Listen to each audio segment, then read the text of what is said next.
Okay, and welcome back. Going to Tokyo to talk to Benjamin Fulford this hour, as we do once a month.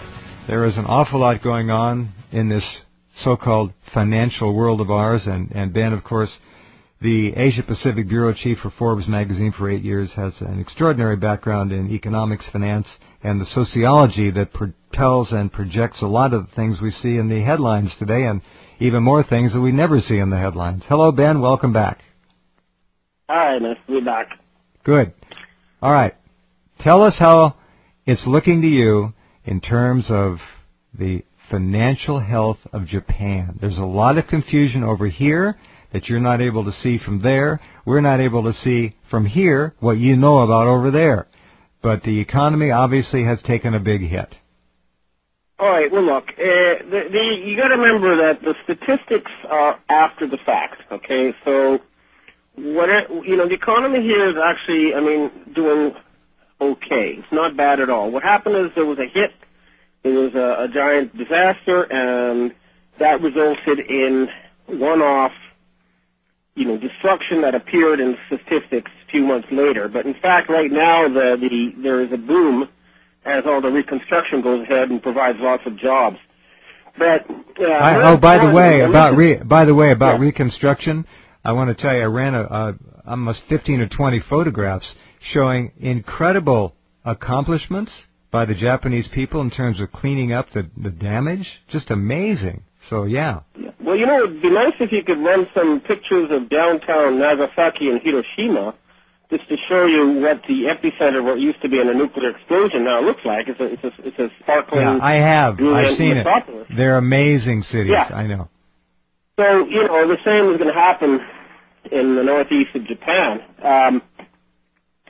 But the more important issue, and this is the one that I really, we need to talk about because it's so vital, is that there's been a century-long war behind the scenes over control of the process of making dollars, okay? Mm-hmm. The process of creating money. Now, it's something that is very crucial and they've kept very secret. But essentially, a group of European aristocrats and American oligarchs illegally seized the right to create money from the traditional holders of the world's value. And these would be the ancient royal families who had accumulated all gold over thousands of years. You're talking about the Federal Reserve Act of 1913, I assume, as one of the components. Yeah, but also it goes beyond that. It has to do with the assassination of Kennedy and the unseating of President Sukarno, the unseating of President Marcos of the Philippines. Mm-hmm. It's a long and convoluted story, but it's very important for people to understand the big issues here. And it's basically this, that this is a very long story, but for 2,000 years or more, okay, the people in Europe and the West have been buying silk and spices and stuff from Asia mm-hmm. and paying for it with gold. And what happened is most of the world's gold ended up in Asia. Then they came up with a plan more than a century ago to build up Japan as a military base in order to steal the gold from China, bring it to Japan, and then bring it back to the West. Mm-hmm. And this is what was behind the Japanese invasion of China. This is a secret agenda that we did not know about. And there was a fundamental split known as between the people who had the gold and the people who just created money and had the printing press for dollars. And this is known as the Nixon shock.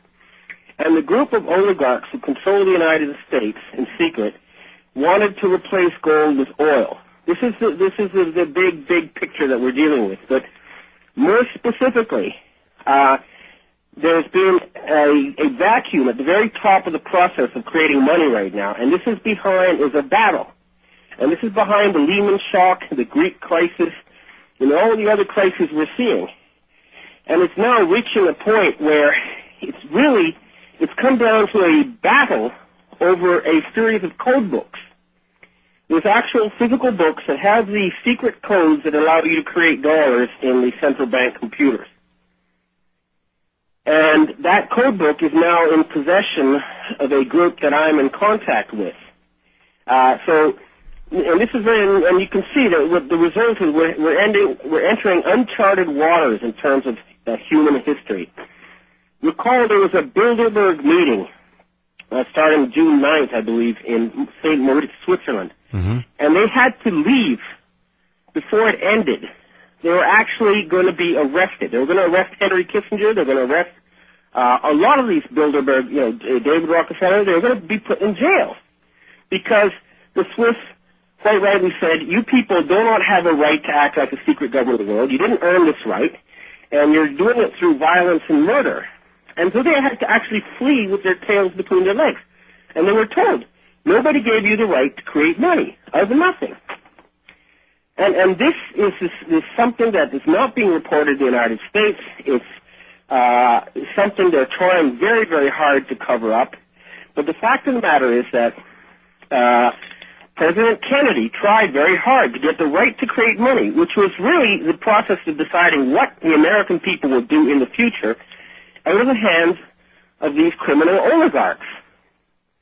And we're talking about, George Bush Sr., we're talking about David Rockefeller, we're talking about Henry Kissinger, okay, and J. Rockefeller. Your names, I'm naming you in public, okay? You're free to sue me, and we can fight this out in a court of law, but I know you wouldn't because you know you'd lose.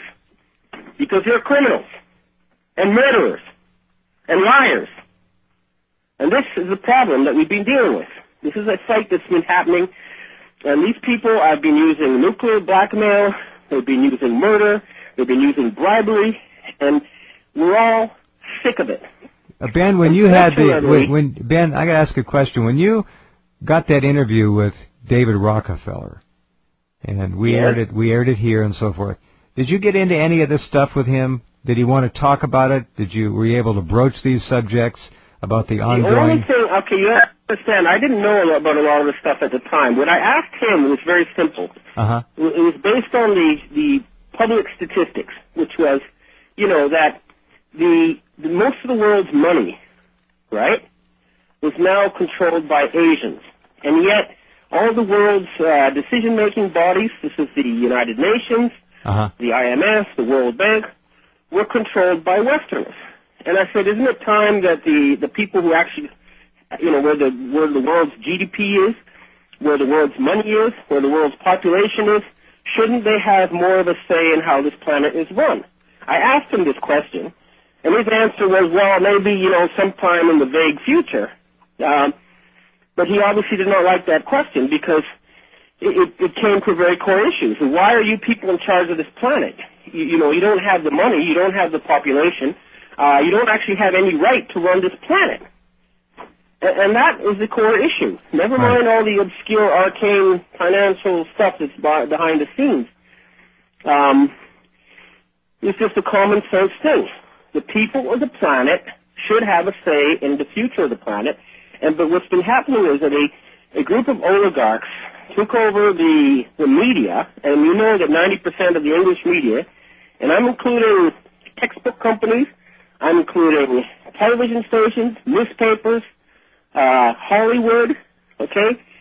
Everything is controlled by 5 companies. And these 5 companies are all run by members of a specific ethnic group. And they're not having the general interest or the greater good of the public at heart when they try to manipulate and control the flow of information. The result is they've made the American people some of the most brainwashed, if not the most brainwashed people in the history of the planet Earth. Tragically so. I mean, when I listen, every once in a while I stop and I read the news, and I'm thinking that they put out, and I'm appalled. Like just on your broadcast there, they talk about Al-Qaeda being in trouble. Well, that's not news. Look at your own propaganda newspapers. That's not news. Think about it. It's a joke. The United States is fighting Al-Qaeda in Iraq and Afghanistan, and yet they're allied with Al-Qaeda in Libya. Well, the United States created Al-Qaeda, so. Of course. I mean, they've got to the point where their lies are so obvious, their contradictions are so obvious, it's like they don't care anymore. The whole thing is falling apart. No, they don't care. They're actually doing it. Feet. They're doing it right in our faces. They don't care anymore. They're just putting it out there. You're so right. But the thing is that they're not in control anymore. They're losing it day by day. They're running out of allies. Well, you know, the Shanghai Cooperation Organization. Hang on a second, Ben. We have to pause. Yeah. That is quite apparent that the world is falling, descending, hurtling into a chaotic mess. And who's in charge? The Chinese? The City of London bankers? No. We'll be right back in a minute with Ben Fulford.